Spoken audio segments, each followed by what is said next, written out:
हमारे खुदावंद यीशु की अंजील मुकद्दस मत्ती के मुताबिक उसका 5वां बाब 27 से 32 आयत तक। एक दिन यीशु ने अपने शागिर्दों से कहा, तुम सुन चुके हो कि कहा गया था तू ज़ना मत कर, लेकिन मैं तुमसे ये कहता हूँ कि जो कोई शहवत से किसी औरत पर निगाह करे वो अपने दिल ही में उसके साथ ज़ना कर चुका।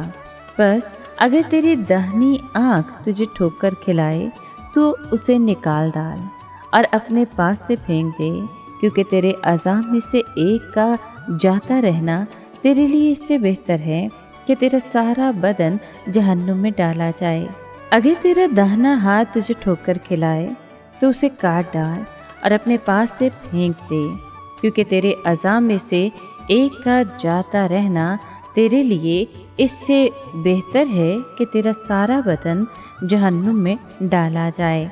ये भी कहा गया था कि जो कोई अपनी बीवी को छोड़े उसे तलाकनामा लिख दे। पर मैं तुमसे ये कहता हूँ कि जो कोई अपनी बीवी को हरामकारी के सिवा किसी और वजह से छोड़ दे उससे ज़ना कराता है, और जो कोई उस छोड़ी हुई से ब्याह करे तो वो ज़ना करता है।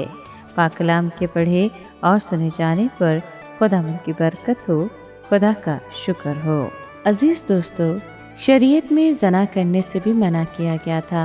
मसीह यीशु ने इसका जिक्र करते हुए कहा कि आप जानते हैं कि कहा गया था ज़ना ना करो, लेकिन मैं तुमसे कहता हूँ कि अगर एक शख्स एक औरत को ऐसी नज़र से देखता है कि उसके दिल में उस औरत के लिए गलत ख्वाहिश भड़क उठे तो वो अपने दिल में उसके साथ ज़ना कर चुका। मसीह यीशु महज उन गलीज़ ख़यालात का जिक्र नहीं कर रहे जो दिलों में उठते हैं।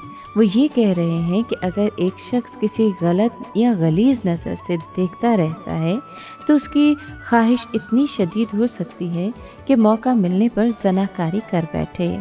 एक शख्स ऐसा गलत काम करने से कैसे बच सकता है? मसीह यीशु के मुताबिक उसे जी तोड़ कोशिश करने की ज़रूरत होगी। मसीह यीशु ने कहा कि अगर तुम्हारी दाईं आँख तुम्हें गुमराह कर रही है तो उसे निकाल कर फेंक दो, और अगर तुम्हारा दायां हाथ तुम्हें गुमराह कर रहा है तो उसे काट कर फेंक दो।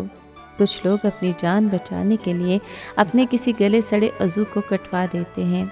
यीशु मसीह ने कहा कि हमें भी हर उस चीज़ को फेंक देना चाहिए जिससे हमारे दिल में गलीज़ ख्वाहिशात पैदा हो सकती हैं, ताकि हम ऐसे गलीज़ कामों से बच सकें, चाहे ये चीज़ हमारी आँख या हाथ जितनी कीमती क्यों ना हो। मसीह यीशु ने कहा कि बेहतर है कि तुम्हारा अज़ू ना रहे बजाय इसके कि तुम्हारा सारा जिस्म हमेशा के लिए हलाक हो जाए। इसके बाद मसीह यीशु मसीही शादी की रूह और शराइत को बड़े आला और अरफा तरीके से बयान करता है। वो बड़ी जुर्रत से औरतों की हमायत करता है और इस तरह ख़ानदान की बुनियाद को मजबूत करता और बच्चों की खुशहाली की ज़मानत देता है। एक बीवी को तलाक देकर दूसरी शादी के बारे में उसने तंबीह की, शायद उसकी इस ख्वाहिश को भी जाहिर करती है कि मियाँ बीवी को दोबारा सुलह करने के लिए बहुत खुला मौका होना चाहिए। रस्म निकाह के ये अल्फाज इस रिश्ते को और ज़्यादा मजबूत बनाते हैं कि जब तक मौत हमें जुदा ना करे।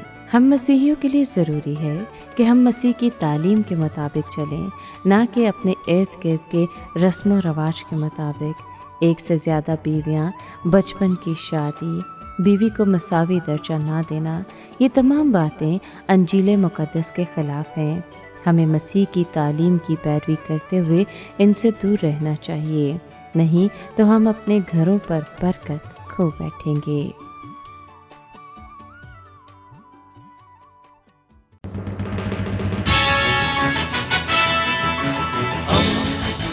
दोस्ती का पैगंबर, रेडियो वेरितास एशिया।